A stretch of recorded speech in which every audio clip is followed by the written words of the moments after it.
Mari Firdaus.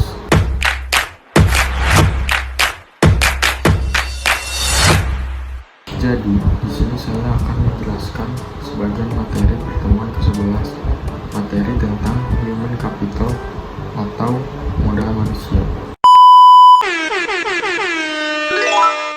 Apaan tuh? Human capital atau modal manusia.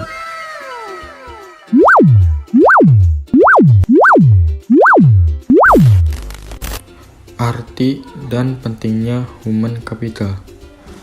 Istilah human capital pertama dikemukakan oleh seorang ekonom bernama Theodore Schultz yang berpendapat bahwa peningkatan kesejahteraan pada perusahaan tidak tergantung pada tanah, peralatan, energi, sumber daya, melainkan pada kompetensi pengetahuan dari pegawainya. Kemudian ia mendeskripsikan posisi human capital sebagai kemampuan sumber daya manusia yang diperoleh melalui investasi pada sumber daya manusia, yang mendeskripsikan bahwa human capital terdiri dari 4 hal, yaitu 1. Kemampuan, 2. Perilaku, 3. Usaha, 4. Waktu, dan semuanya ini dimiliki dan dikendalikan sepenuhnya oleh pegawai.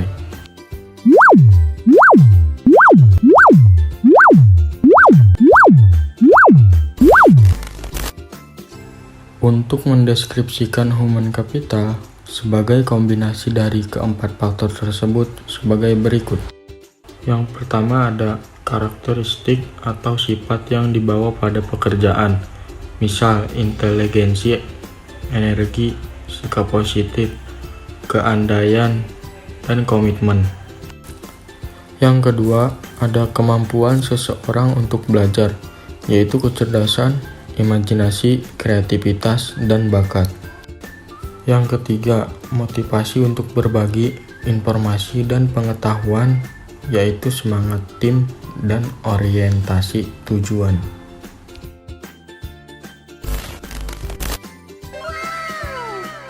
Perubahan paradigma karyawan. Pandangan perusahaan yang hanya pada cost saja dalam pengelolaan human capital harus ditinggalkan. Artinya, investasi dalam SDM dipandang bukan sebagai biaya saat ini, melainkan investasi aset masa depan. Langkah yang harus dilakukan perusahaan mengubah pola pikir adalah: 1. Seberapa besar pengeluaran investasi yang telah dikeluarkan perusahaan untuk SDM? 2. Bagaimana tingkat return of investment atas investasi tersebut? Dan yang ketiga, dapatkah dari beberapa investasi tersebut dialokasikan kembali untuk mendapat return of investment yang lebih baik?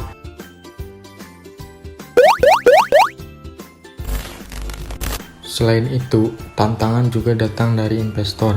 Jika mereka membutuhkan informasi untuk membuat keputusan tentang SDM, sehingga mereka memiliki gambaran perusahaan komprehensif dan dapat memprediksi kemampuan perusahaan dalam menciptakan nilai di masa depan.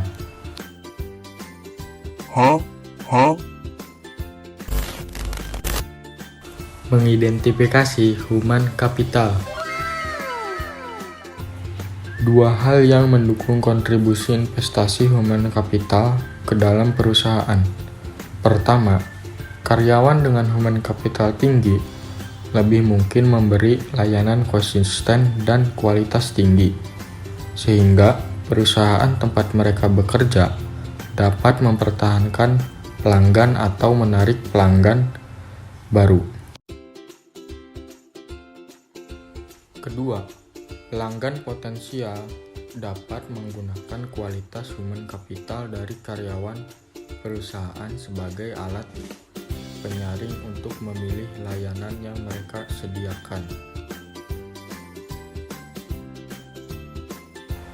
Untuk keberhasilan perusahaan, proses atau bisnis apapun tergantung pada 3 keterampilan, yaitu yang pertama ada commodity skill, kedua ada leverage skill, dan yang ketiga proprietary skill.